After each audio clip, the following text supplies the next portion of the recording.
மக்கள் பிரதிநிதித்துவ சட்டத்தின்படியா நடைபெறுகிறது? இல்லை, சிஏஏ சட்டத்தின்படி நடைமுறைப்படுத்தப்படுகிறது. சிஏஏ சட்டத்தை நடைமுறைப்படுத்துவதற்கு தேர்தல் ஆணையத்திற்கும் என்ன சம்பந்தம்? இதைத்தான் நாம் கேள்வி எழுப்புகிறோம். இந்த வேலையை ஏன் தேர்தல் ஆணையம் செய்கிறது? ஒரே நேரத்தில் பல மாங்காய்களை அடிக்கிற வேலையை ஆர்எஸ்எஸ் செய்கிறது.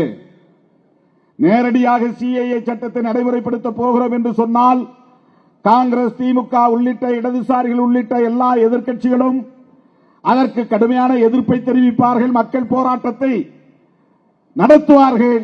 ஆகவே நேரடியாக அந்த சட்டத்தை நடைமுறைப்படுத்துவதற்கு பதிலாக தேர்தல் ஆணையத்தின் மூலம் நடைமுறைப்படுத்துகிற முயற்சியில் அது இறங்கியிருக்கிறது. இதைத்தான் நாம் புரிந்து கொள்ள வேண்டும். வாக்காளர் பட்டியலை சீராய்வு செய்கிறோம் என்கிற பெயரால் 11 ஆவணங்களை அது கேட்கிறது. முதல்ல இந்த நடைமுறை சிக்கலை பற்றி எல்லோரும் சொன்னார்கள். இந்த நடைமுறை சிக்கலுக்காக நாம் இதை எதிர்க்கவில்லை. இதை சரி செய்து விட்டால் ஏற்றுக்கொள்கிறோம் என்று பொருளாகிவிடும். மழை காலம், அதனால் வேண்டாம். சரி, மழை நின்ற பிறகு செய்யலாமா? அப்படி என்றால் செய்யலாம் என்று பொருளாகிவிடும்.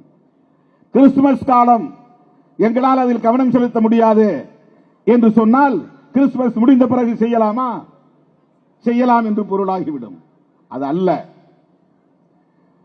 ஒவ்வொரு பிஎல்ஓ பூத் லெவல் ஆபீசர்ஸ் அவங்க போடுறாங்க, அவங்க வீடு வீடா வந்து விண்ணப்பம் கொடுப்பாங்க.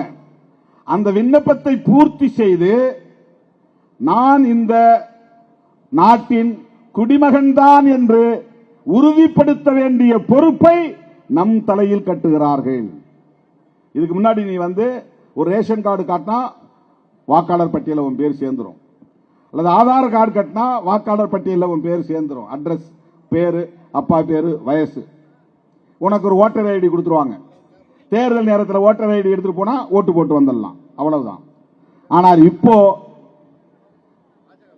உங்க அப்பா பெயர் என்ன, அல்லது உன் கணவர் பெயர் என்ன, அல்லது உன் மனைவி பெயர் என்ன, இவர்கள் ஏற்கனவே 2002ஆம் ஆண்டு எடுக்கப்பட்ட எஸ்ஐஆர் மூலம் பதிவாகி இருக்கிற வாக்காளர் பட்டியலில் இடம் பெற்றிருக்கிறார்களா அதை கண்டுபிடிச்சு பதிவு பண்ணுறான்.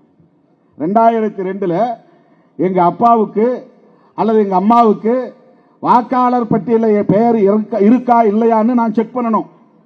அதுக்கு வந்து பூத் லெவல் ஆபீசர் வந்து உதவி செய்வாங்க. அப்படி செய்யக்கூடிய இடத்துல நெட் வேலை செய்யணும், செல்போன்ல வேலை செய்யலன்னா செய்ய முடியாது. இதெல்லாம் நடைமுறை சிக்கல். அதுல பேர் இல்லைன்னா உன் பேர் சேர்க்க மாட்டாங்க.